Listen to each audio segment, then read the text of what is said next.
Welcome to your Daily 5 for Wednesday, July 10th, 2024. There was an announcement from the company Etsy this week that I think a lot of people, well, I don't know if they'd say it's necessarily the final nail in the coffin for the site, but it's certainly the latest demonstration of the decline for what Etsy started off as to where they are now. Now, if you've never bought anything, you probably have heard the name of Etsy. Etsy started off as a website that really allowed you to sell two types of things according to their labeling system: vintage items or handmade items. And that second category, the handmade items, is really, I think, what drew people to the site early on. It was certainly one of the reasons I used to go there. And you could find some really interesting, unique things from people who were clearly making these items themselves. And that was the power of the site. It really was built around the idea of, we're not just selling something you can buy anywhere else. And in certainly the last 3 to 5 years or so, when I've gone to Etsy to even try to look for things, which I've done less and less frequently, it is very clear that that early ethos is almost entirely gone. One of the things that Etsy says they prohibit is the reselling of items, meaning that you buy, let's say, 1,000 t-shirts from somebody and then resell them on the Etsy site.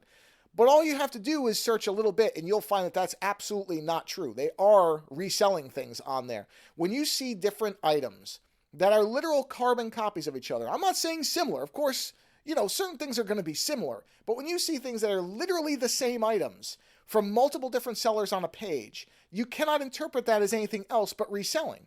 It doesn't make any sense unless all these people are just making up different shop names for some reason, which makes no sense.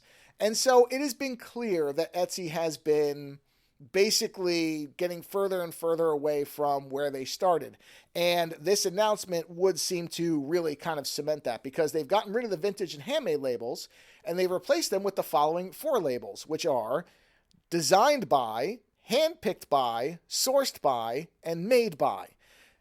According to what Etsy says, made by and sourced by would be the closest equivalent, I think, to vintage, and made by would be the equivalent of handmade. But the fact that they've gotten rid of those labels, specifically and most importantly the handmade one, really should signal you on what's going on here. This is just essentially becoming another website that is positioning itself as having something unique, but really is becoming more and more like anywhere else. Which isn't to say, it's not necessarily that Etsy has just become Amazon or anything like that, but they're certainly closer to that than they've ever been.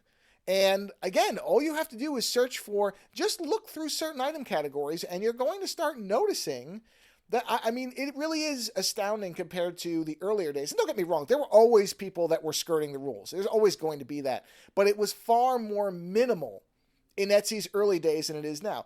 And to some degree, look, this is what happens we've seen this. This is the Cory Doctorow idea, right? Every single one of these sites and companies is going to get here because eventually, and if you think about it, vintage and handmade is not going to necessarily be a growth leader every year. It's not going to have explosive sales till the end of time. It probably does have a somewhat limited amount of profit overhead that you're going to get from it. I don't know if I'm using that term correctly. Profit overhead? Is that a word?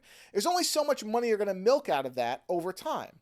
And so if they're going to keep demonstrating growth, which is what the market wants, and if they're going to keep showing increased profitability and new places to innovate, blah, blah, blah, blah, blah, all the buzzwords, then this was somewhat inevitable, as it generally is. But it's still a shame because Etsy was one of those places early on that really felt like it was its own little ecosystem. It felt like it was doing something really unique and interesting and fun. And now basically it is slowly turning into just another shopping site. And again, I'm not saying that that's necessarily means that that it is now just another Temu or Walmart or whatever, but it's a lot closer to those sites now than it ever has been, to the point where you can find many items that are on Etsy, supposedly being handmade, on Amazon and other sites. The exact same items. So, and especially if it's a different name, that has to tell you something about the reselling that's going on. So this is not really a surprise. This is more of an admission, not an overt admission, but certainly a type of admission by Etsy that, yes, they are not doing what they used to do anymore. So I'm sure for a lot of people, that's probably a sad thing. It is for me. I used to like Etsy. It was a nice site. I'm not going to say I'll never buy anything from there again, but there's so little left to draw me there as a first place to look for something unique than there used to be. And I think that's a shame. It's a shame. It's something that I can't tell you I'm really surprised by it. But at the same time, it's a shame to see it. But I guess that's just how it goes. Later.